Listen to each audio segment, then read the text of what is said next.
de partenariat, mais aussi des questions régionales et internationales d'une importance considérable, comme la situation en Ukraine ou l'avenir du commerce et de la coopération industrielle. Demain, nous aurons l'honneur de recevoir la présidente du Parlement européen, Roberta Metsola, qui s'adressera à cette Assemblée au début de la session du matin. Avant de commencer, quelques annonces techniques. Cette réunion est publique, elle est photographiée et diffusée en ligne, et photos, enregistrements audio et vidéo peuvent être publiés. Veuillez noter que nous disposons d'une interprétation en anglais dont vous êtes en train de vous servir, en allemand, en français, en espagnol et en néerlandais. Chers collègues, nous avons un certain nombre de questions importantes à débattre aujourd'hui et demain. Mais avant de commencer, je voudrais passer la parole à mon collègue, coprésident et pour tout dire, ami, Oliver Hill, pour un mot d'introduction.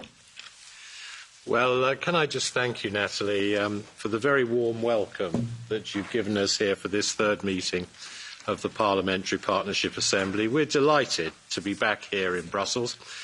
We'd had some very fruitful discussions during our last meeting in London, and I hope we can follow up on some of those important issues we've discussed previously, and also touch on new areas of focus on issues common to the EU and the UK. And so I'm looking forward to a productive meeting.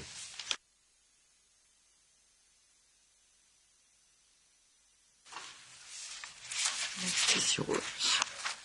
Next is yours again. Item on the agenda is the adoption of the draft agenda. We have a busy agenda focusing on a number of topical issues which are at the core of our relations. This afternoon, after agreeing our agenda and adopting the minutes of the last meeting, we'll exchange views on the state of play within the Partnership Council and then on the future of foreign policy and security policy. There'll be a short coffee break and then we'll move on to breakout groups to discuss mobility, climate and energy, twinning and civil society cooperation. I'm looking forward to the address tomorrow by Roberta Metsola, President of the European Parliament, and we will then hear feedback from the great breakout groups before moving on to discuss Ukraine and our recommendation. And then we will end the session with an exchange of views on cooperation on trade and industrial policy. It's worth mentioning, I think, that an oral amendment to the recommendation will be proposed for the purpose of updating the text in the light of recent events. So this would include reference to the destroyed dam and also to the concerns about the nuclear facility in Ukraine. Hard copies of the amendment will be available in the room at the start of business tomorrow. As before, Natalie and I will be issuing a joint statement after the close of the session tomorrow, which will summarise our discussions and be a means of expressing joint support for Ukraine. The draft agenda has been circulated, and if nobody has any concerns about it, it will be deemed adopted. I'm looking round, I don't see anyone showing, so I now pass the floor back to Nathalie Loiseau to introduce the next point of the agenda. Merci. Merci, Oliver. Le projet de procès verbal. I don't think it works. Use the microphone on your left, and I was warned about it. Le projet de procès verbal de la réunion des 7 et 8 novembre a été distribué. Nous n'avons reçu aucun commentaire dans les délais impartis. Nous pouvons donc probablement considérer que ce procès verbal est adopté. Merci beaucoup.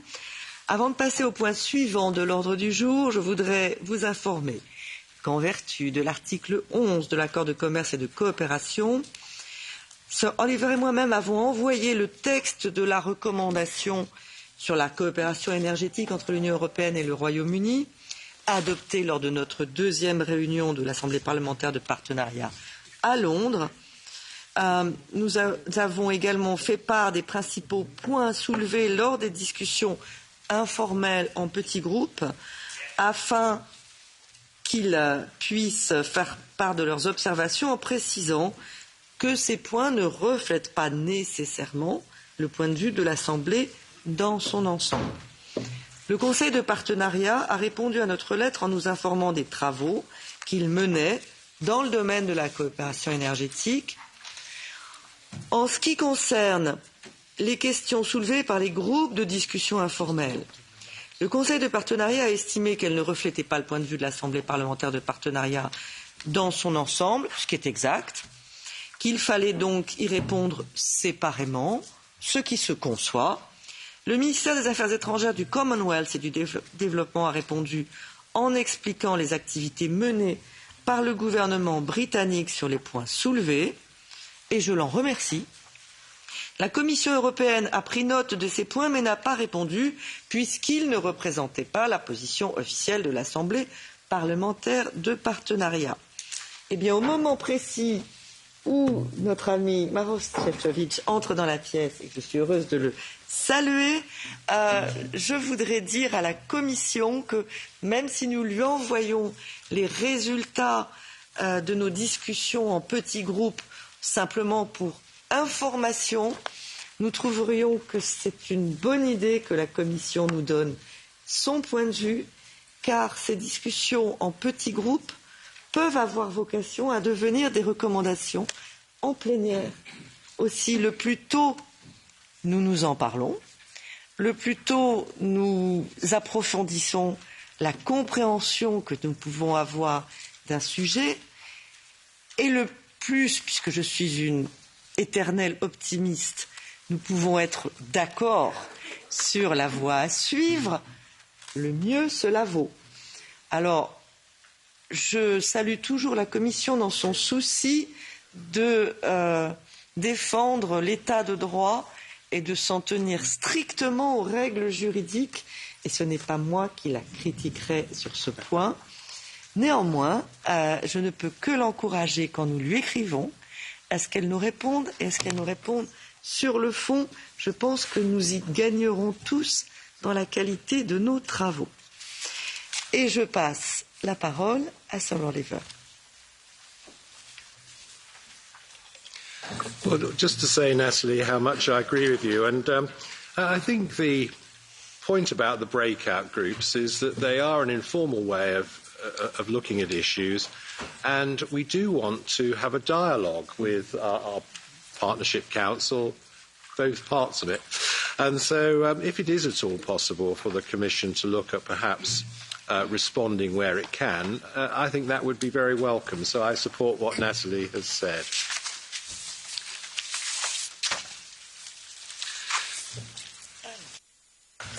Now I think we come to the state of play within the Partnership Council. Minister's not here.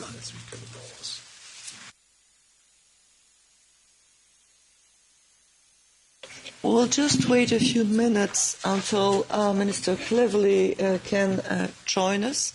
And as you just seen, I hope this PPA will not be boring, because Sir Oliver and myself do agree on quite a number of issues or topics, and I think it says a lot about the state of play of the UK-EU relationship as a whole.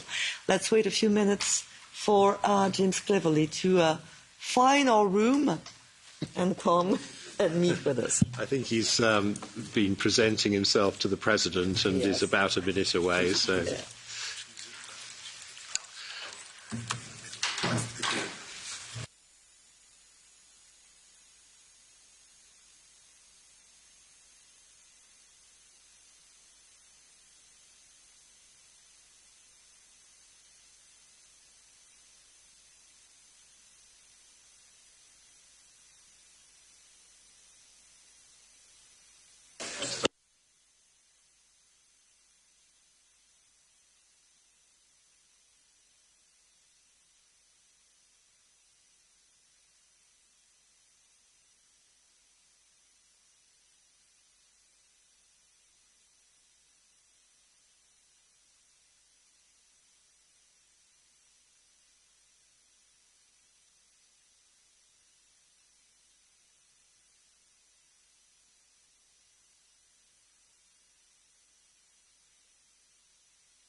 Well, I'd like to welcome our guest speakers to talk to us about the latest developments within the Partnership Council and then respond to remarks from the floor. And perhaps we can start with Maroš Šefčovič, Vice President for Institutional Relations and Foresight in the European Commission. The floor is yours. Thank you. Thank you very much, Honourable Chairs, dear Natalie, dear Oliver, Foreign Secretary, dear James. We started a bit earlier this morning, but I also would like to greet all honourable members of the European Parliament, but of course our colleagues from across the channel. It's very nice to see a lot of very familiar places with whom we've been working very closely over the last years, and I would say some of them even last decade. So it's a pleasure to see all of you here so we can really discuss how we see the development of our relationship and we can, of course, use for that the third meeting of the EU-UK Parliamentary Partnership Assembly, which you just started a few moments ago. As you know, this body remains an integral forum for parliamentarians from the European Union and the United Kingdom to exchange on our partnership. And this is a particularly pertinent occasion given the developments since your last meeting in November. As you would recall, in November, especially with Russia's brutal invasion of Ukraine in full swing, we had been given a clear reminder that the EU and the UK are close and like-minded allies. But we were still searching at that time for solutions to the concrete problems experienced on the ground in the implementation of the protocol on Ireland, Northern Ireland. Working under the leadership of President von der Leyen and Prime Minister Sunak, and thanks to genuine political commitment and a constructive, creative and a collaborative approach on both sides, we managed to agree on a comprehensive set of joint solutions. And I would like once again to personally thank James Cleverly, as well as Northern Ireland Secretary Chris Heaton-Harris for very intense, very fruitful work which we did together. The solutions we found captured in the Windsor framework cut across the wide number of areas, including agri-food, medicines, customs, VAT and excise, state aid, tariff rate quotas and governance. They were designed to address in a definitive manner the challenges experienced by people and businesses on the ground. The agreement we found preserves the integrity of both the EU's single market and Northern Ireland's integral place in the United Kingdom's internal market. And crucially, it will preserve the hard-earned gains of peace process by avoiding a hard border on the island of Ireland. Now our common focus is on the full implementation of the framework. On our side, the EU has adopted acts on sanitary and phytosanitary measures, medicines, tariff rate quotas and customs in a record time. I think indeed the new record was set by this spring session when these three proposals have been approved in such an expedient manner. And for that, I really would like to thank the European Parliament and the Council for their full support in making this possible. We have made a lot of progress, but much more remains to be done. In the work ahead, full delivery of the safeguards for the protection of the EU single market will be key in order to unlock all flexibilities under the Windsor framework. We will continue our joint efforts on this implementation work. And we will continue to work to ensure the full protections of the citizens' rights under the withdrawal agreement. This remains a priority for us because our citizens deserve nothing less but full enjoyment of their rights under the agreement. With the Windsor framework putting our relationship on a more positive trajectory, the EU and the UK are jointly committed to exploiting the full potential of the Trade and Cooperation Agreement. At the most recent meeting of the Partnership Council on the 24th of March, we agreed to advance the implementation of the TCA in different areas. for example, energy, security and the UK participation in Union's programme. On the latter, technical discussions have been ongoing, and from our side, on the basis and in the spirit of what we already agreed in 2020, association could be ready very swiftly. We do, of course, not require the UK to make financial contributions for 2021 and 2022, and we remain ready to discuss the UK's further concerns. However, researchers on both sides are impatient for the chance to do important work together, and I believe we should listen to them. I firmly believe that the value and mutual benefit created by our research cooperation far exceeds budgetary concerns, and we should not lose any more time. In the meantime, we are currently working closely with the UK in order to take all TCA deliverables forward. An example of this came last week when the EU and the UK signed a memorandum of understanding on regulatory cooperation in the area of financial services. We will also set up very soon structured dialogues on counter-terrorism and cybersecurity. Discussions on a wide range of other issues will continue. Not all will be easy, but it is important that we continue to address difficult topics such as UK legislation like the new Retain EU Law Act, where EU concerns persist. That way we can make the most of the significant potential offered by the TCA to further improve our partnership. However, it is not and can never be a replacement for EU membership. Trade can no longer be as frictionless, as dynamic as before, and we must accept this reality. Likewise, while the UK, of course, has the possibility to further diverge from the EU, that may bring even more costs and would further deepen the barriers to trade. Having said that, I believe that both sides remain committed to making the most of the trade and cooperation agreement to our mutual benefit. A stable and positive relationship between the EU and the UK based on the international agreements we both signed and ratified is clearly in our mutual interest.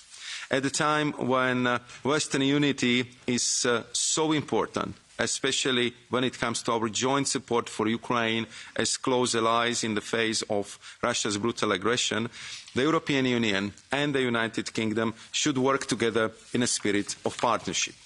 The EU stands ready to play its part. Thank you very much, and I look forward to the debate. Thank you.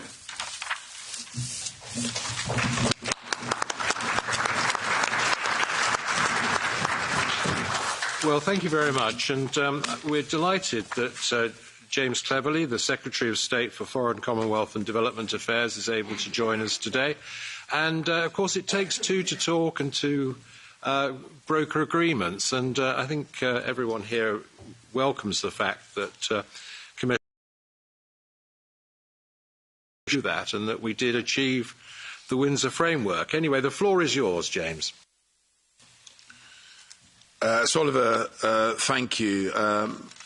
Madame Loiseau, colleagues, friends, it is an honour to be the first UK Foreign Secretary to speak at the UK-EU Parliamentary Partnership Assembly, and we are here amongst friends.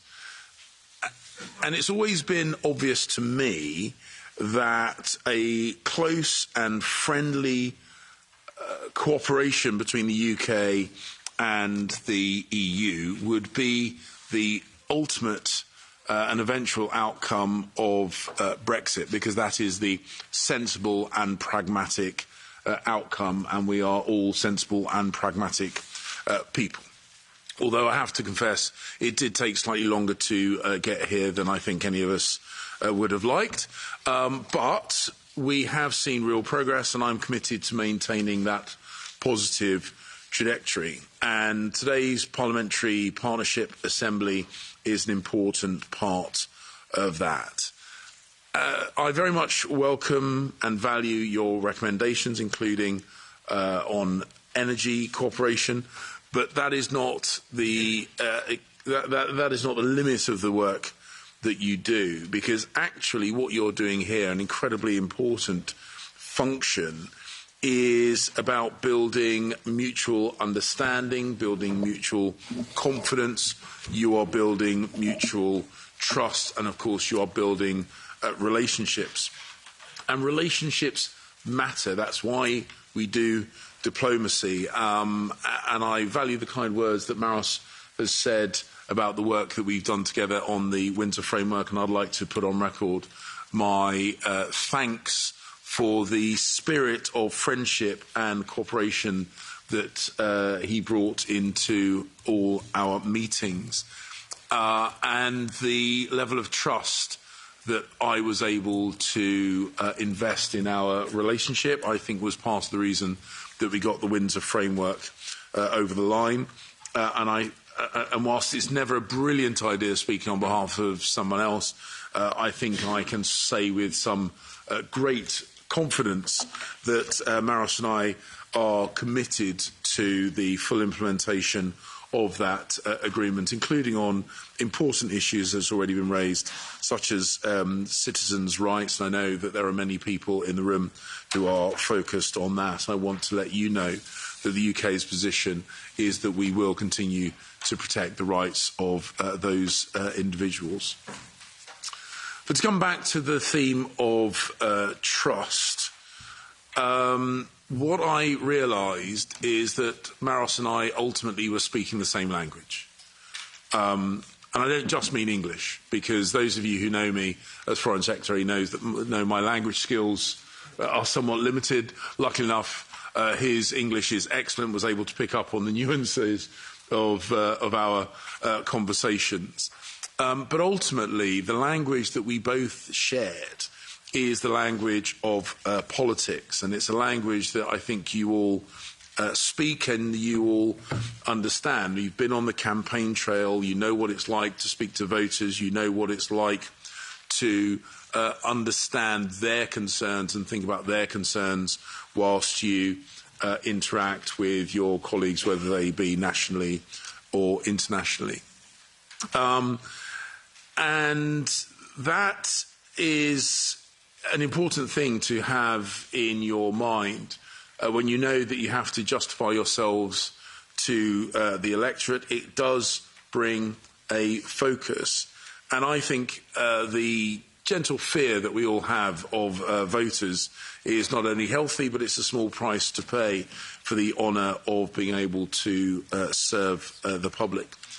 And it is important that parliamentarians, that those of us who understand the need to justify ourselves to the electorate, come together and provide the vital scrutiny that any successful democracy needs. You are serving the interests of the people who vote you. And we all face challenges and threats. In our refreshed integrated review, we made it very, very clear the UK's primary theatre for security and defence will always be the Euro-Atlantic, our home turf. And the UK and the EU have shown that we stand shoulder to shoulder with Ukraine in this time of war and conflict. And when the fighting is over, we will stand shoulder to shoulder once again in helping Ukraine rebuild its society, its economy and its infrastructure.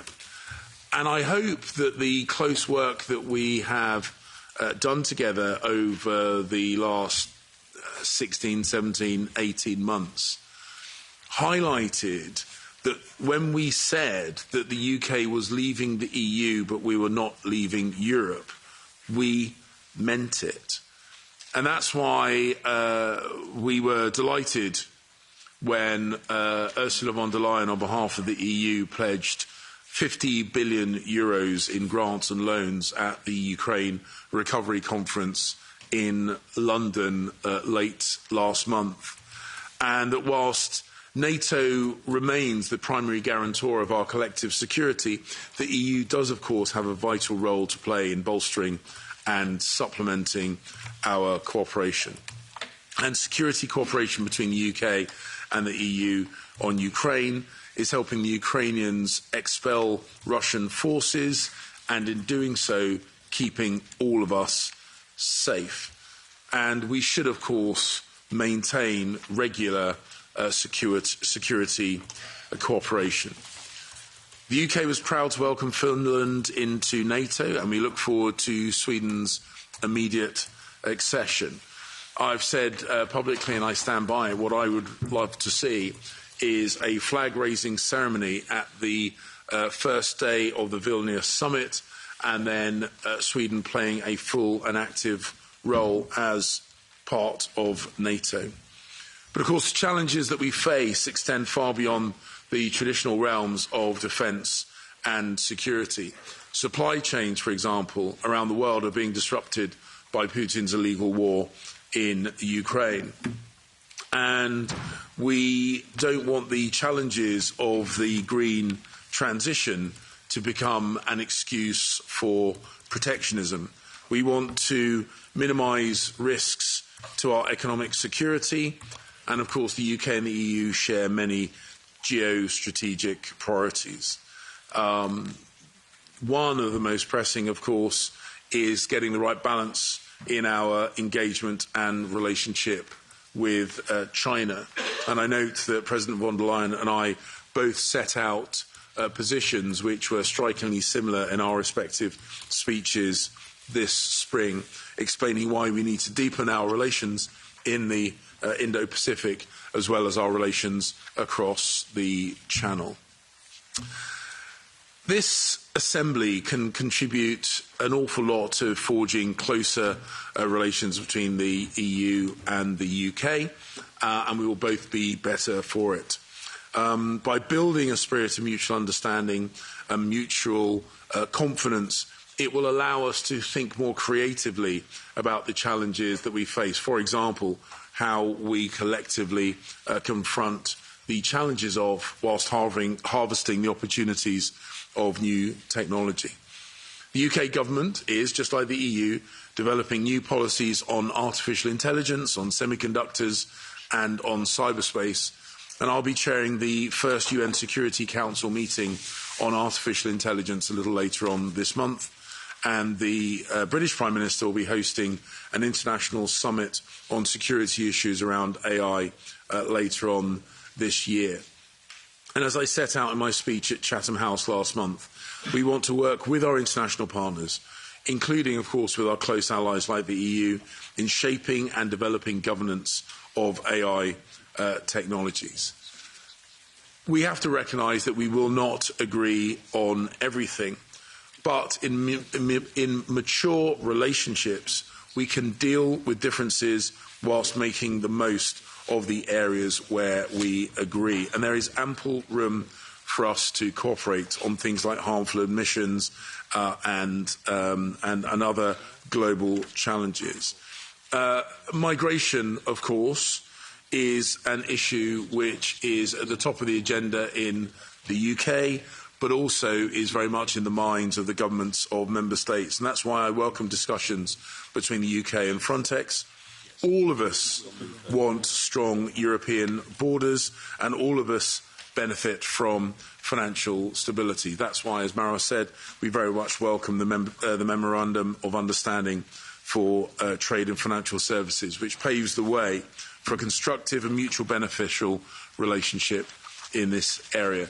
And I am very pleased that we've resumed cooperation on renewable energy in the North Sea. It's good for jobs, it's good for growth, it's good for energy security, it's good for net zero, it's good for the EU, and it, of course, is good for the UK. So, in conclusion, we have shared values, we have an incentive for mutual cooperation, for mutual gain. That is what our agreements are about. That is why this Parliamentary Partnership Assembly is good, and that is why the UK and the EU showing a united front against the challenges that affect all our people is good for us all. I hope that we have an excellent day's discussions, and I look forward to hearing from the outcomes. Thank you.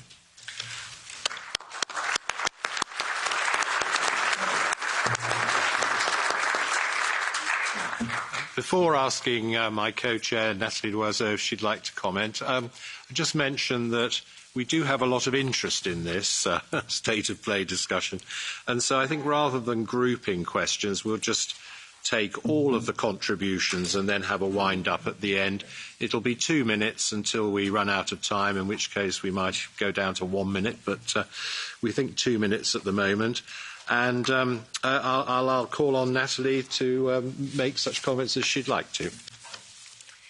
Je serai brève pour laisser la place à mes collègues, mais je voudrais remercier James Cleverly et Maroš Šefčovič d'abord d'être parmi nous aujourd'hui, de la qualité de leur travail et des résultats qu'ils ont réussi à atteindre avec bonne foi, avec pragmatisme et en ne perdant jamais de vue l'essentiel, c'est-à-dire l'intérêt des citoyens.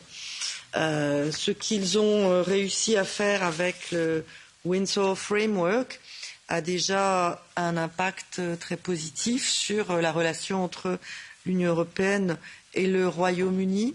Merci à eux. Nous savons aussi que nos deux pays ont compris que quand une guerre est revenue sur le sol européen, l'heure n'est plus aux querelles ou aux postures politiques et idéologiques, mais que pour l'Union européenne et pour le Royaume-Uni, l'heure est à travailler main dans la main. Et il y a bien d'autres sujets qui nécessitent que nous essayions de diminuer les effets du Brexit sans pouvoir les annuler tout à fait. Nous savons qu'il y a encore beaucoup de travail. Pardon de vous le dire, cher Maroš et cher James, parce que vous le savez, vous aussi, pour que l'accord de retrait, l'accord de commerce et de coopération soit pleinement mis en œuvre, pour que les difficultés qui ont été rencontrées puissent être surmontées. Nous avons besoin de votre bonne foi, de votre confiance, de votre bonne volonté, de votre pragmatisme. Vous pouvez compter en tout cas sur l'esprit très positif qui règne ici, dans cette assemblée parlementaire de partenariat qui, depuis le début, s'efforce de trouver le chemin de sortie, de tirer notre partenariat vers le haut plutôt que vers le bas et de tirer le meilleur des accords qui nous lient maintenant le Royaume-Uni et l'Union européenne. Je repasse la parole à mon coprésident Oliver pour présider cette séance. Well, thank you very much, Nathalie, and can I join you in saying what excellent presentations we've had. And now I'm going to give the floor to delegates for debate. It is a 2-minute limit, and we'll start with Sir Geoffrey Donaldson, leader of the Democratic Unionist Party. Thank you, Mr. Chair, and thank you to James Cleverly and to Maroš Šefčovič. As you will both know, we continue to have concerns about certain elements of the Windsor Framework arising from the continued application of EU law on the manufacture of all goods in Northern Ireland.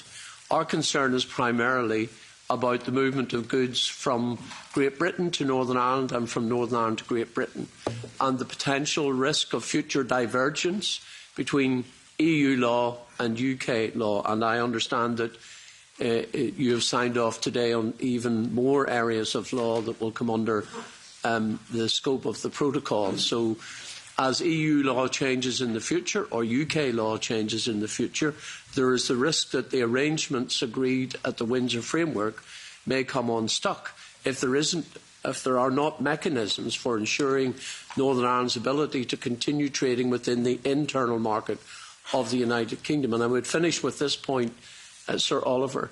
It is right that we avoid a hard border on the island of Ireland for the good of the Good Friday Agreement. But the Good Friday Agreement is not a one-sided agreement. It requires the support of unionists as well as nationalists in Northern Ireland. And the concept of a border in the Irish Sea is harmful from a unionist perspective to Northern Ireland's ability to trade within the United Kingdom. So we will continue to work, particularly with the UK government, to ensure that the arrangements for trade within the internal market of the United Kingdom are not affected in the future by the continued application of EU law. Thank you very much, Geoffrey. And I think the next speaker is Sean Kelly, our Vice Chairman, who of course comes from Ireland. Thank you very much, Lord Oliver, and good to see Vice President Šefčovič and Foreign Secretary Cleverly here. As you said, he's the first Foreign Secretary to come, and we appreciate that, and it's probably a reflection of the growing, mature, positive relationship between ourselves and the United Kingdom, which is very welcome. The only caveat, and I think Jeffrey Donaldson slightly referred to this, is what is going to happen with the retained EU law in the United Kingdom. And I would ask Vice President Šefčovič how to see this affecting us as we go forward, and also maybe Foreign Secretary Cleverly, when will we know for certain how much or how far the United Kingdom will deviate from the EU laws as they are at the moment, and possibly into the future, so that certainty can be created for businesses, particularly in trading goods between the EU and the UK, and possibly also, as Jeffrey Donaldson pointed out, between Northern Ireland and Great Britain. So thank you very much again. All the other areas which you pointed out, areas of cooperation, they make absolute sense, and we look forward to developing those into the future. Thank you. Thank you very much, Sean. And now we've got Peter Ricketts, Lord Ricketts, as our next speaker. Peter's our new Vice Chair, and is so has joined the Bureau in place of Charles Kinnoul, Lord Kinnoul, who has gone on to become the leader of the crossbenchers in the House of Lords, and so is no longer eligible to be here. Peter. Thank you very much indeed, Sir Oliver, and a very warm welcome to the Commissioner and the Foreign Secretary. I think it sends a very powerful message that you're both here together about the relevance of the PPA and the role that we can have as a place to discuss practical solutions to our shared issues. The Lords Committee, which I now chair, before I joined, published a very long and full report with a lot of practical ideas for improving UK-EU relations, and I commend that to everyone. It suggested the importance, as the Commissioner has said, of maximum use of the institutional mechanisms in the TCA, making sure that the Partnership Council and the specialised committees are taking their full load of work. The Commissioner put it, I think, in a speech recently about exploiting the full potential of the TCA. But we need to go beyond that. Major new issues in the world, as you both said. The war in Ukraine changes the landscape completely. There are important new issues about our economic security, given China, given the rise of new technologies and AI. And I think it's vital that we show that we can also have the same sort of dynamic cooperation on these new challenges that the EU is developing with the US through the Trade and Technology Council. I know there are a number of dialogues underway, but I hope that we could be reassured that the issues of economic security are being looked at together. And lastly, a quick word on the importance of people movement. I'm absolutely sure that doing something on a youth group travel document for school children and some kind of reciprocal youth mobility visa to allow young people to work in other countries for a clearly defined time would make a huge impact on the lives of many citizens right across the EU and the UK. Thank you. Thank you very much, Peter. And you'll know Nathalie Loiseau has had a discussion recently with the European Commission about youth mobility, so it's an issue we do take up regularly. And so our next speaker is Svetlina Penkova, a Vice Chairman again, Socialists.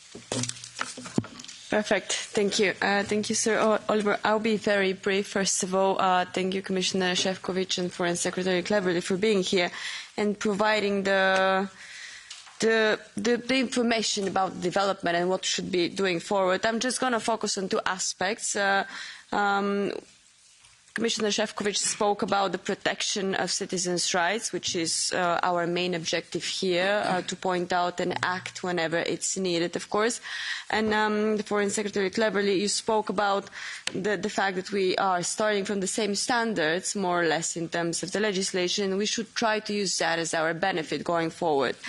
So having taken those two important aspects into account, my question to both of you is basically reflecting what had been said already by the previous speakers. But when it comes to the future cooperation, especially you spoke about AI, when it comes to data protection and data sharing, how we can ensure that we are using the common ground we are starting from as an advantage, not as a protection mechanism, because the retained EU law, it's really quite a big question mark for the EU institution, as you might have felt already from the questions of the colleagues. That's one part of the question. And second, it also matches when we speak about energy cooperation, which has been the first recommendation we've issued as a PPA, crucially important given the timing now.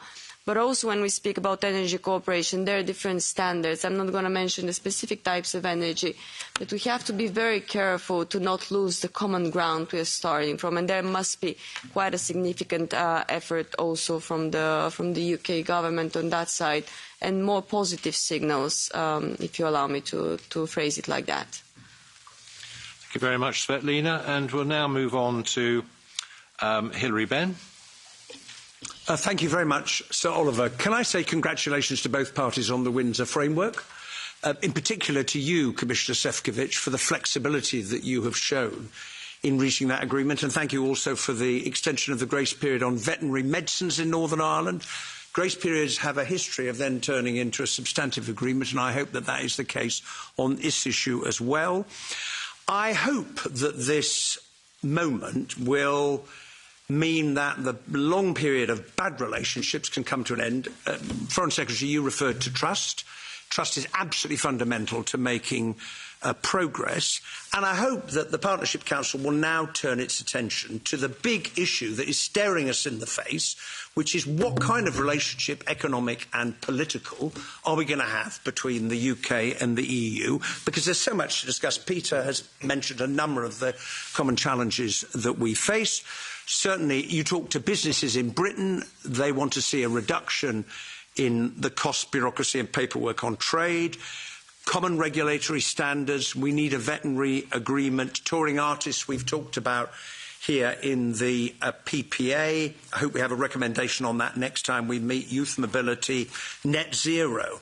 And this is going to be a challenge for the United Kingdom government, because what does it now want to do with this new relationship with the European Union? And I think also for the EU, because never before has the EU had to negotiate with a country that's left. And that has affected the relationship in the last 7 years. But the fact is we're still big trading partners of each other, we're still big allies, we're still geographically in the same pace. And I just want to express the hope that the Partnership Council, as the old stuff unwinds, will now turn its attention to this big new shared task. Thank you. Thank you very much, Hilary. The next speaker is from the ECR group, Mr. Geert Bourgeois. Thank you, Chair. I also want to congratulate both parties with the Windsor Agreement, and I have a question on it.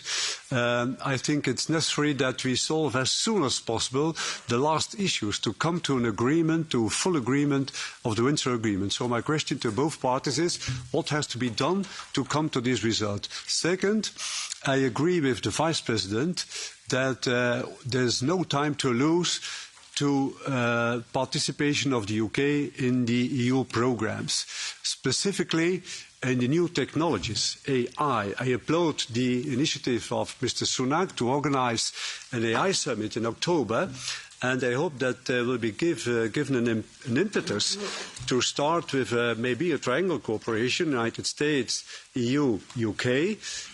We have to put the standards together. China is imposing worldwide, and the world is changing very fast.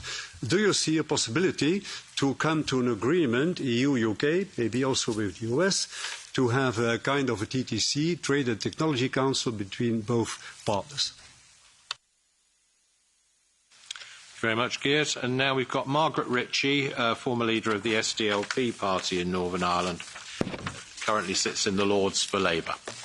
Thank you, Sir Oliver, and I'd like to thank you and Madame Loiseau for convening today's meeting of the PPA. I would also like to thank Vice President Šefčovič and Foreign Secretary Cleverly for their presentations today. I am also a member of the House of Lords Committee on the Northern Ireland Protocol, and we have taken evidence from Vice President Šefčovič here in Brussels and also from Secretary of State Cleverly in London in the House of Lords. And I have two questions to ask in relation to the Windsor Framework, which I welcome and would like to congratulate you on that great level of cooperation for business and trade development in Northern Ireland. The first question surrounds veterinary medicines. When will there be a final resolution? Because we're going to reach that cliff edge on the grace period of 2025. And the second issue in relation to the Windsor Framework is what processes will be put in place for enhanced engagement with Northern Ireland stakeholders who urgently need that. Thank you. Thank you very much, Margaret. And now we move to Chris McManus from the Left. Thank you, Chair. And I have to say I listened with intent to the comments of Commissioner Šefčovič and Secretary of State Cleverly, and obviously recognising the determination that Britain has left the European Union, but reminding them that they still operate under international law, and that the role of the Partnership Council is to uphold and to enhance, where possible, the TCA, but also to look at areas where it could lead to difficulties. And one of those is the consistent undermining of the ECHR. And I need to remind people that the ECHR is the bedrock of the Good Friday Agreement that we fought so hard to protect during the whole negotiation process. And one of the examples of this attack on the ECHR is the Legacy Bill, which will prevent victims of the conflict and their families from accessing criminal courts, inquests, human rights, compliant investigations and civil proceedings. And I want to remind people that in saying that, I say quite clearly and with intent that it needs to be scrapped. But I need to make it clear it has been rejected by victims and families, human rights experts, the UN, every political party on the island of Ireland, as well as officials in the United States and the European Union. So I would take the opportunity for comment on from the Secretary of State on implementing the legacy mechanisms that were agreed at Stormont House by the two governments and political parties in 2014. I also wish to draw attention to the Nationalities and Borders Bill, which are detrimental to the All-Ireland tourism economy, which has been marketed internationally as a singular entity. 70% of the tourists in the north arriving into Ireland come via Dublin, and that legislation directly threatens 250 million sterling in the local northern economy, and that the government in Britain continues to ignore the voice of the local tourism industry there and needs to understand that it has a very negative impact on the all-island economy, and that if they need to ensure that the Act does go ahead it can't go ahead in its current form because it is damaging impact on the lives of people. Chris, I'm afraid you've had your 2 minutes, but thank you very much. And the next speaker will be Dame Andrea Leadsom. Thank you, Sir Oliver. And I would like to add my congratulations. I think the Windsor Agreement is a whole new chapter. It was an incredible, big-hearted commitment by both the European Union and the United Kingdom governments, and I do think it's taken us into a new place. But as a passionate unionist myself, I do believe that what the EU must always bear in mind is the vital importance of consensus in Northern Ireland. It's not enough to say that one political party likes something versus another, and I've heard that at these talks before now. Consensus in Northern Ireland, the consent of all communities there, is absolutely essential. And of course, there is further to go. We're all delighted at the Windsor Agreement, but it certainly seems to me that ultimately it'll be mutual recognition that finally solves all issues. And I'd be interested to know whether Mr Šefčovič and my colleague James Cleverly have any views on that. Secondly, I would just like to raise the issue of people movement, and colleagues in the room will be aware of the huge migration, largely coming from Africa, from people escaping climate change and war zones. And what are we to do?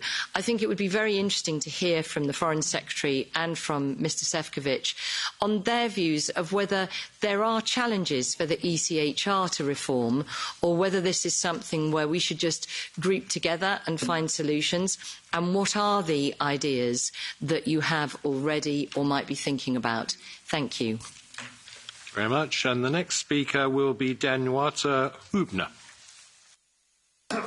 Thank you, Chair, very much. I would like to say a few words on the financial cooperation, financial sector cooperation, because Brexit, as you know, has left a meaningful impact on financial sector on both sides of the channel. We didn't negotiate financial services. They are not covered neither by withdrawal agreement or TCA.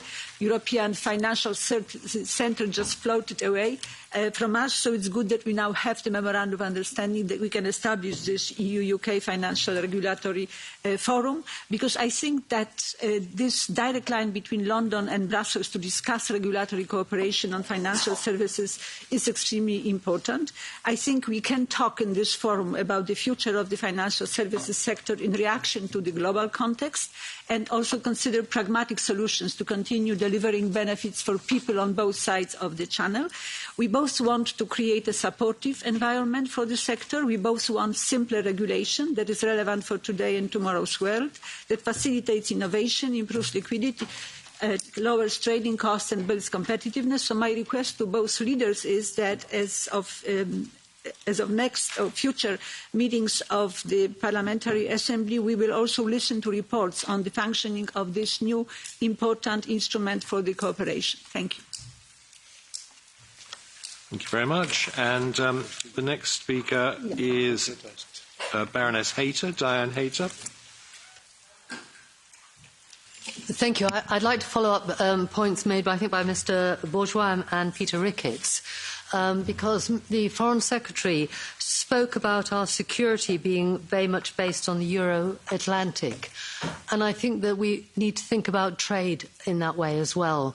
All the changes since Ukraine have showed the vulnerability not just to supply chains, but also to dealing with friendly partners. And basically it is the EU, the US and the UK.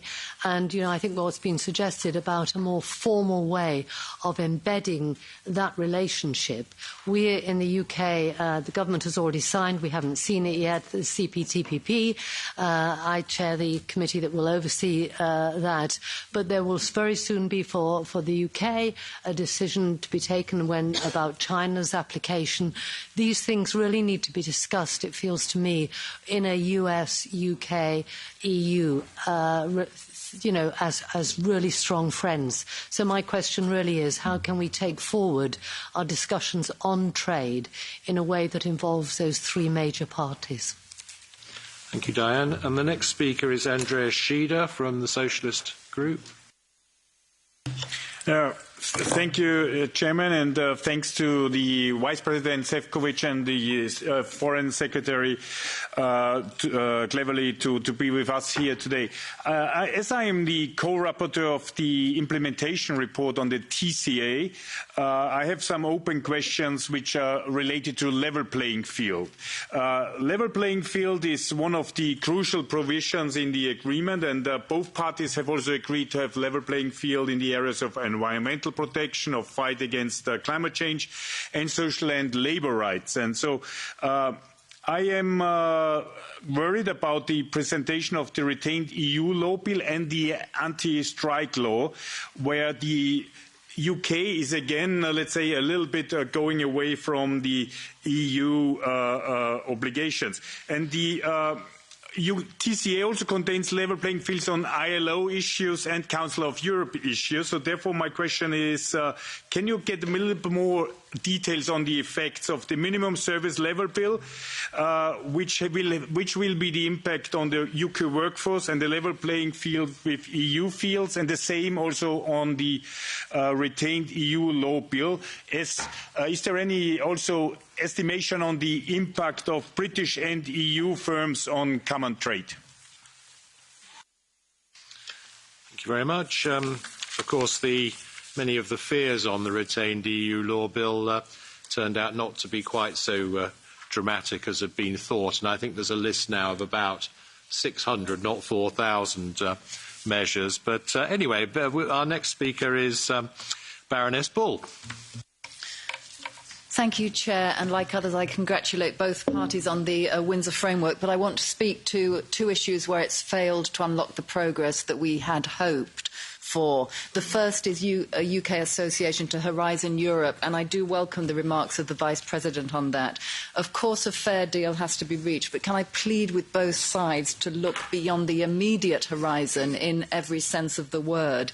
Considering costs over the one horizon inevitably looks expensive, but when you amortise it over several horizons, it really is about triflingly small amounts. And thinking long-term is absolutely vital, because discovery is a long game, and it's a game that's best played in big, diverse teams. So please can we focus on what will be gained if we sort this out, and keep in mind what will be lost if we don't. The second issue is touring.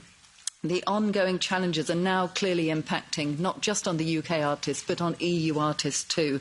They face cancelled contracts, equipment detained at borders, confusion over visas and merchandise. EU festivals and venues which have relied on UK headline acts are suffering income loss, and this knocks on to local economies and tourism. And of course the loss isn't just economic, it's about intercultural understanding, it's about artist opportunities and growth. And of course it's the young and emerging talent that are suffering the most, because they haven't got the resources to deal with the administrative and financial burdens. The UK's creative industries employ more under 30s than any other sector, and in the EU you have 7.5 million cultural workers, 1.25 million of them are under 29. This is the demographic that's been hardest hit by the pandemic and by the economic downturn. We need to do everything in our power to make this situation better for them, so please can I plead that we look at touring and find a way to resolve these barriers. Thank you. Thank you very much. And you'll know it in our breakout group last time, this was a strong theme with a lot of support. Thank you, Baroness Bull. And then our last two speakers, so Mr. Pedro Silva Pereira from the Socialist Group, and then it'll be Darren Jones. Thank you very much. Now, as a rapporteur of the European Parliament on the withdrawal agreement, I have two questions on this. The first one is on the Windsor framework.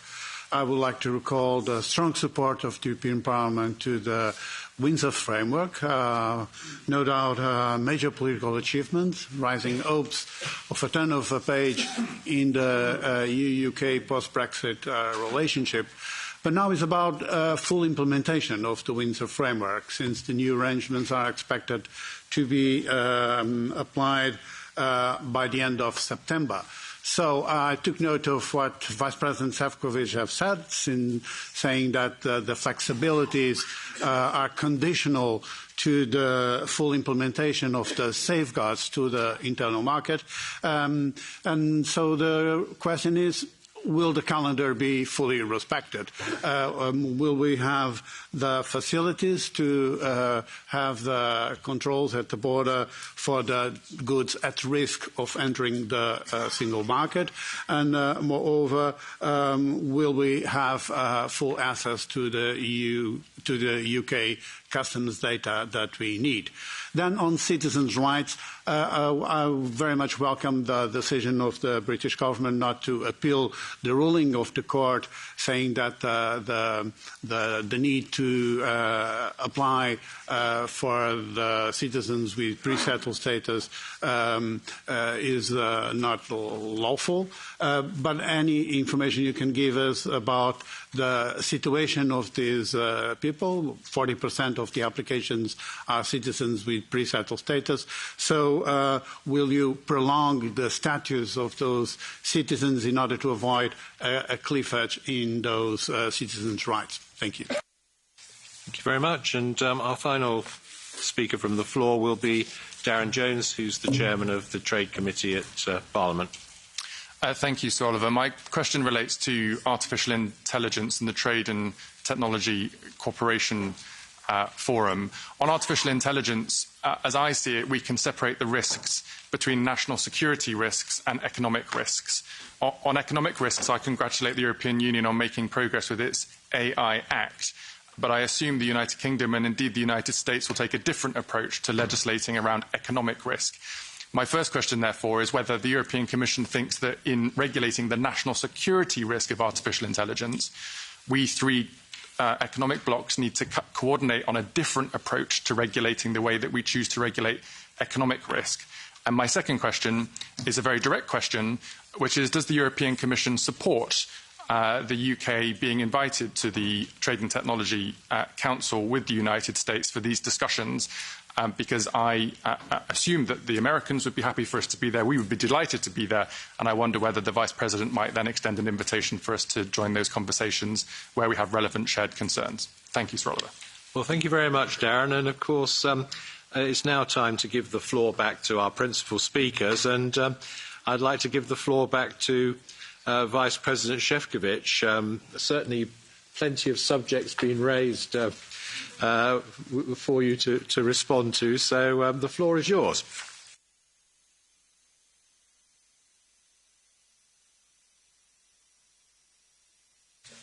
Thank you. Thank you very much, dear President, dear Co-President.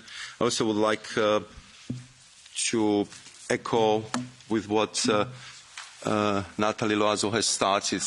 First and foremost, it's great that we have such a good attendance in our meeting, that we have distinguished personalities participating, engaging with us, and really I believe that those who attended our first session, they can feel the change for the better, change for constructive approach, and I can testify personally that it's absolutely the case when we are discussing this issue on the level, be it with James, be it with Chris, Heaton Harris on the level of the officials. Of course, very complex issue, massive relationship to manage, but what we very much appreciate is the change of tonality, improved constructive approach, and what I think I appreciate a lot is that we see that we also take each other's commitment seriously, and we are implementing what we agreed upon, and that's extremely appreciated. And we, of course, are very much looking forward into building that high-quality relationship. If you allow me to do the quick run through the question as they've been posed, Sir Jeffrey was raising different issues and the aspects of the Windsor framework. What I would like to highlight here that the Windsor framework is a result of enormous effort, and I think that coming back to our first session, which we had here quite some time ago, at that time probably very few of you would believe that we would go so far. And we did go so far on both sides because we believe that this is important, that this is necessary, and therefore you would see in several documents which have been accompanying the Windsor framework that we see it as a joint and definitive solution to the matters which have been raised to our level. And this is our position on these matters, and I think it's very important because we really did a lot. We believed that we listened very, very carefully to the concerns of the people of Northern Ireland, and I also would like to thank Sir Jeffrey for our discussions we had prior to the negotiation with the UK government, be it at Anglo-Irish Forum in Oxford or at other venues, because we really did our best to kind of square the circle and find the solution which we believed would work well for EU, UK, and of course especially for the people of Northern Ireland. And therefore, I think this is as we should look at it, joint, definitive, and this is definitely the approach from our side. Mr. Kelly, but also some other colleagues raised the issue of the retained EU Law Act. As you can imagine, of course, we are sifting through, we are monitoring this very, very carefully. Indeed, we went down from I think more than 5,000 laws to 600 of them. Still, it's very important for us to see how they will be replaced, with what kind of legislative proposals they would be replaced. And what, of course, would be very important for us is that we would see the non-regression in labour, social, environmental and climate levels of the protection of our EU-UK relationship as it is enshrined in our TCA, and we are discussing this issue, of course, with our UK colleagues. Lord Ricketts was referring about the need to already go beyond the TCA. What I would like to say that the TCA is a very good agreement from the perspective of the UK position, which was, I think, very clearly spelled, and I'm not aware that it has changed. So there is no participation in single market. There is no interest to be in the customs union, and therefore we had to play with the cards we've been given, with the parameters of the Brexit, and at the same time to respect also clearly the key principles of the EU member states, which have been enshrined in the European Council conclusions. And the best results we could get, and we've been of course very pleased with this result, was the trade and cooperation agreement. Where we are with the implementation. And I think that it's a lot to do. Therefore, I was referring to the full potential of the TCA, which should be used. And I think, if I recall from the top of my head, only this year, and we are already in July, we still will have 30 meetings of our committees, specialized committees, which I believe would really allow us to go to all the, I would say, fringes and all the areas which are covered by the TCA, including, for example, the issues of artificial intelligence. And if it comes to the youth exchange, I think we already discussed it the last time, that it's a pity that on the last minute there was a rejection of the Erasmus participation and the cooperation. Clearly now we are in the situation when this really becomes an issue.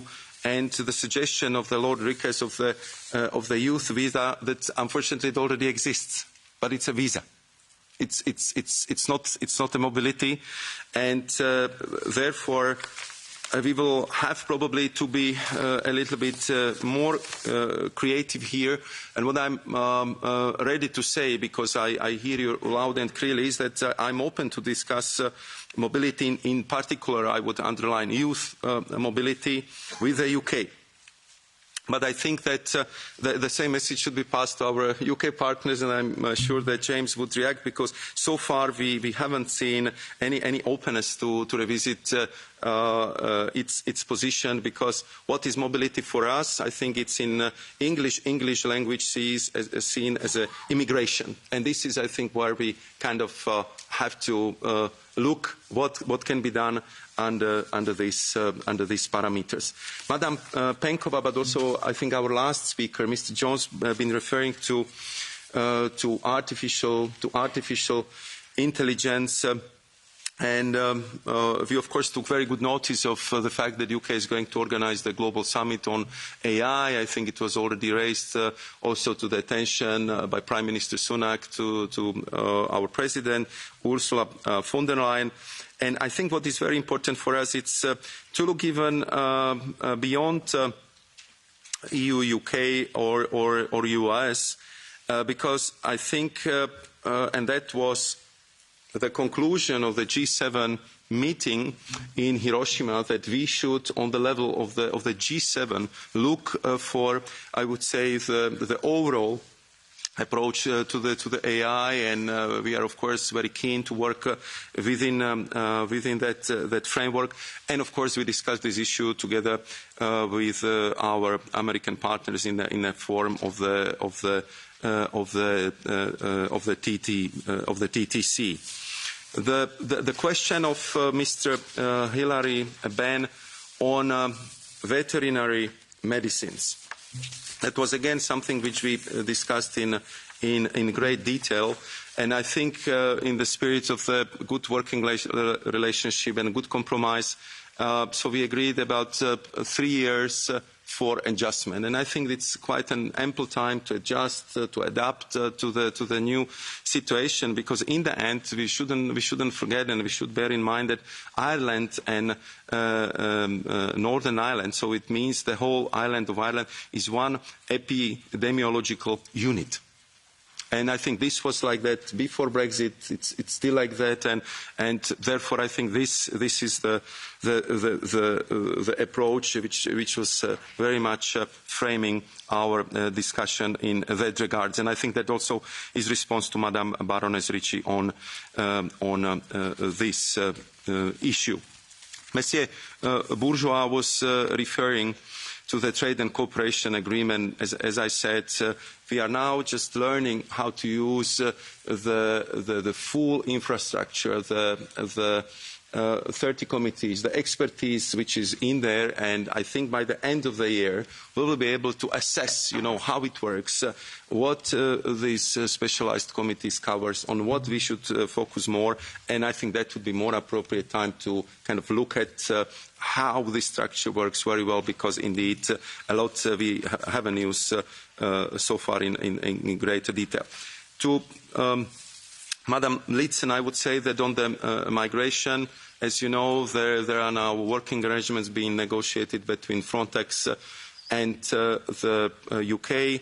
On top of it, I think we have high-quality police cooperation, exchange of information. I think we shared our common goal to fight against smugglers and illegal gangs which are earning fortune on the misfortune of others. And I think this is also the plan for the future, that we would continue to work in that regards. Madam Danuta Hübner was rightly pointing out to the memorandum of understanding which was signed between my colleague Commissioner McGuinness and Secretary Hunt, and I'm sure that this forum would do its job, and I'm sure they will be also preparing the regards, the main takeaways and the conclusions, and of course, I mean, we'll be very happy to share the results of the forum with the Parliamentary Assembly. And on maybe two last points I would like to refer. One is a point of Madam Baroness Bull. I mean, I could sign up your argumentation. I totally agree with you. So let's do it. Let's do it. And I think that we've been, as I said, rather flexible. And if you recall, it was at the first press point after the Windsor Framework was signed that it was highlighted by my boss, by the President von der Leyen. So let's get our scientists and researchers working together, and therefore whether we are adopting this very innovative approach of course, respecting the fact that the UK couldn't participate for the first 2 years, so we do not want to charge for that. But there are other parameters which are, of course, very important for this cooperation, very much of budgetary nature. We are talking to our UK friends. We are discussing these matters. I hope we will be able to resolve it, because from our perspective, I would say sooner we do the better, and therefore I hope that we will see the same positive traction on the discussing our proposal as we have seen also in other areas which have been so important for EU-UK relations. And to Mr. Jones, I already made a reference to. So to Mr. Pedro Silva Pereira on the safeguards. Of course, this is extremely challenging work programme. And we are doing our best together with our UK partners, with James to make sure that we would be respecting it, we would be truthful to our outline of work. And I have to say that if it comes to the access to the IT system, everything is on track. We are cooperating very well, but it's quite complex technical work. And I think we have a work cut out for us until the full completion until 2025. So it's not something which will be done tomorrow, but we are on track. The milestones are met, and we are, of course, exchanging the information which is important for the protection of the integrity of single market. And, of course, there are some other important elements on how to deliver on the safeguards. But, as I said, they are regularly reviewed, and I can only say that cooperation in this regard is positive. So to conclude, first and foremost, thank you very much for inviting us. Thank you very much for, especially our UK partners, for coming to Brussels for this exchange. I think it's very important that not only we have a talk government to government, but we have this very important parliamentary dimension part of our efforts, because the relationship between EU and UK is very important. We are eternal neighbours. We are strategic allies. We are biggest trading partners, and we see that in this new, rougher geopolitical world, we just need to stick together to cooperate as closely as we can, and this is the genuine effort which both James and I, and also UK government, European Commission and Israel whole is striving to achieve. Thank you very much.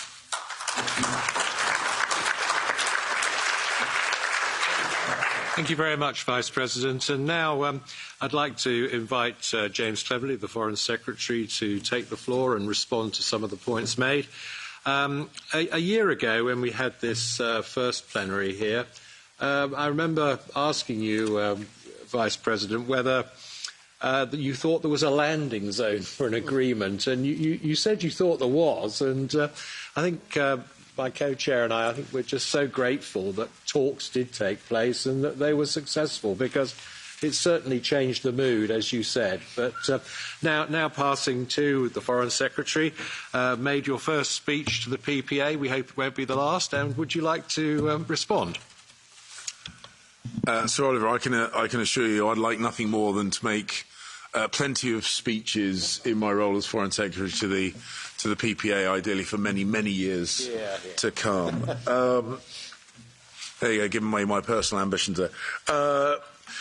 So a number of questions and points raised by colleagues in the room. Maroš has gone through a number. I think, with your indulgence, I'd like to kind of cluster them thematically rather than perhaps going through each and every one of the speakers, because there are a number that crossed over. So let me start with the Windsor framework. I'm very, very pleased that Maroš's confidence that there was a landing zone was vindicated.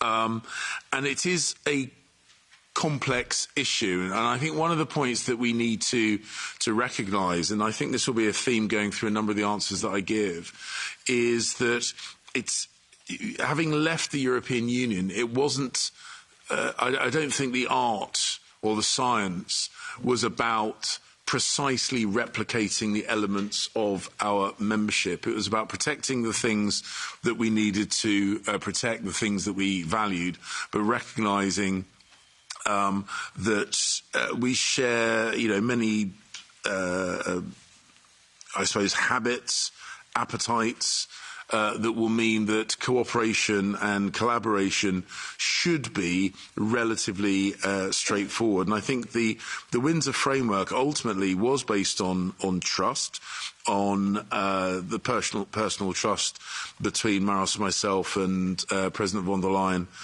and the Prime Minister, but ultimately also on the trust that whilst we might do things sometimes slightly differently, we were ultimately pursuing a high values, high standards way of moving forward, and therefore conversations about the level playing field, I think, are important. But you can maintain high standards. You can maintain whether it be on SPS or other areas, without absolutely having to do things identically. And the degree of mutual respect and mutual trust means that you can manage those subtle differences.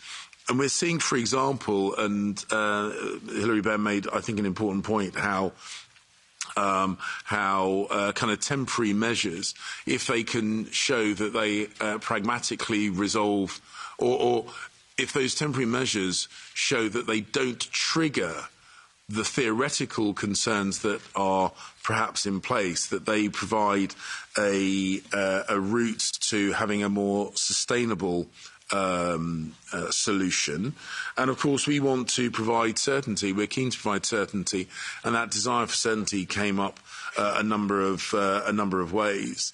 But ultimately it's the tone and habit, the tone of trust and discussion, and the desire to resolve, rather than, I think, sometimes what you can slip into when you have a frictional relationship. And Maroš and I discussed this. There was a point in time after UK-EU negotiations where there was a kind of a race to get to the cameras or the social media to explain why your position was the reasonable one and the other side of the negotiating table was being deeply unreasonable. And we slipped out of that habit and we got into the habit of seeking resolution rather than justification for difference. And whilst I'm not able to run through each of the questions that has been asked and nail them down one after another, I do feel that this tone of collaboration and cooperation and a genuine desire to seek resolution is a good foundation stone to resolve some of what are sometimes sensitive and technical issues. On one of the areas that has come up a number of times, both in this room and elsewhere, is on citizen rights. Again, there is that desire to resolve, and neither member states nor the UK, I think, have any incentive to make life difficult for the people living in the respective countries that they have chosen to make home. And I have no doubt that we will continue working through those issues until fundamentally they are resolved. From the UK's point of view, there is no incentive for us to build brutal cliff edges, or indeed cliff edges of any type, for those EU citizens living in the UK. Again, as something that flowed out of the resolution to the Windsor Framework, and this was raised by a number of people, it's really important that the spirit of the Good Friday Agreement is maintained through this. And ultimately, there was a huge amount of technical work in the formation of the original Good Friday Agreement, but ultimately it got over the line because there was a recognition that all of the communities, all the traditions in Northern Ireland felt that their views were respected and protected. And it wasn't right, it wasn't enough to say there are more people that believe this than believe that, and therefore the minority view gets to be erased. That was never a part of the Belfast Good Friday Agreement, and I think that we should maintain that spirit, that it was never just about the majority voice when it came to issues relating to Northern Ireland and its relationship with Ireland and the rest of the United Kingdom. And understanding that, I think, is how we navigate through these incredibly sensitive issues. And of course, Northern Ireland's economy is heavily interwoven, of course, with Ireland's, but it is also heavily interwoven with the rest of the United Kingdom. And both that east-west trade and north-south trade needs to be protected and facilitated. And of course, just as the trading relationship exists both east-west and north-south, those community relationships exist both east-west and north-south, and all of them have to be protected and respected in how we move forward on this. And I think that is a habit that we must maintain. When it comes to retained EU law, again, questions relating to that. I hope that the reality that the UK is and will always be a high standards country. There is I keep being told about this fear of this phantom rush to the bottom, you know, chasing the lowest standards. I mean, the bottom line is the UK is never going to be a stack it high, sell it cheap economy. Our most successful products are at the upper end of any market sector that they are, at the higher standards end, the whether it be labour standards, environmental standards, or whatever. That is our sales pitch to the world. So it'd be massively counterproductive if we were to inadvertently get a reputation for undercutting those high standards. And I think that should give a significant degree of reassurance when people talk about level playing field. That if there is divergence, it's not divergence for divergence sake. And again, an increasingly globalised market, we find that where there are, for example, standards in manufactured goods, that they are increasingly global standards anyway. So the UK, as I say, there is no incentive for us to rush to the bottom because that's not where our international proposition lives. And as I say, that's as true of environmental standards, labour standards, safety standards, for example. I know there was a question about our commitment to the ECHR. I made a speech just last week on the multilateral system, and the ECHR is one of many, many organisations that the UK was a founder member of.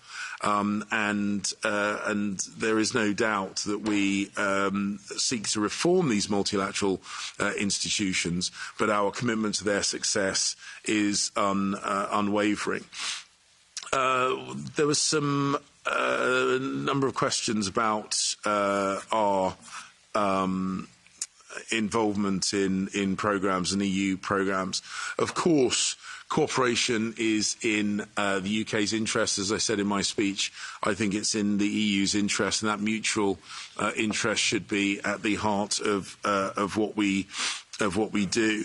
And I think that desire to resolve these things pragmatically is evidenced in the MOU on financial services, where it's, as I say, both in the EU member states' interest and the UK's interest that we have that mutual recognition and that improved trade in services, and we asked specifically about Horizon, and of course there are practical issues with us not being involved. And I would say this, wouldn't I?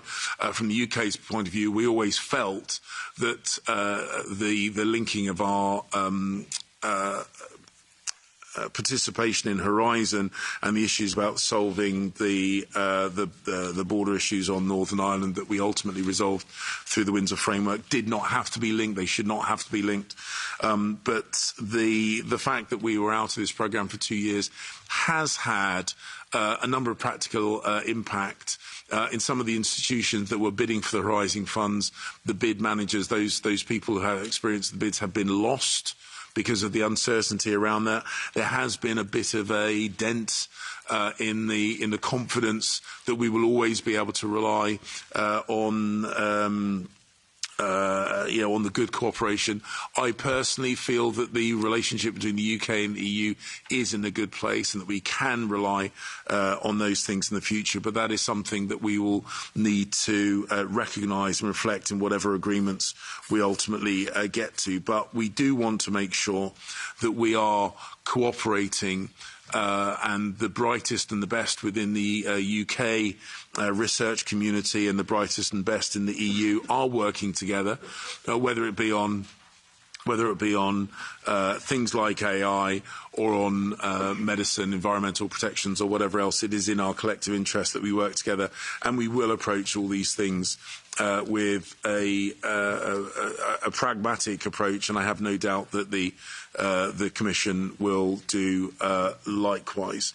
And I think ultimately I think I've covered most of the issues that were raised. I apologise if there are some that I've missed, but ultimately, as I said, I think the big difference between today and this time last year is that we have demonstrated to each other, both in the UK and the EU, and any global observers, that we have now a tradition of seeking resolution. We have a tradition of negotiating discreetly and celebrating publicly the successes of those discrete negotiations. I think that is a winning formula.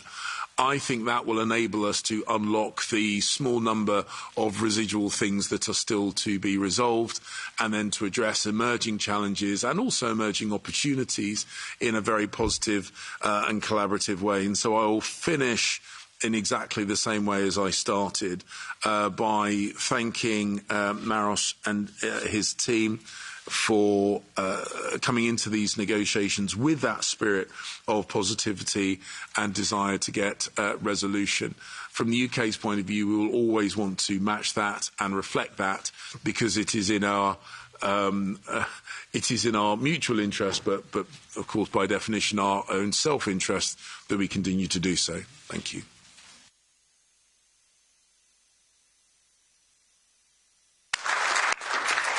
Well, we've had a great exchange of state of play, and I'd like to just make 2 or 3 points, but not at any length. The first is it's so good to see the trust being built and the friendship rekindled, and that we are allies and working together.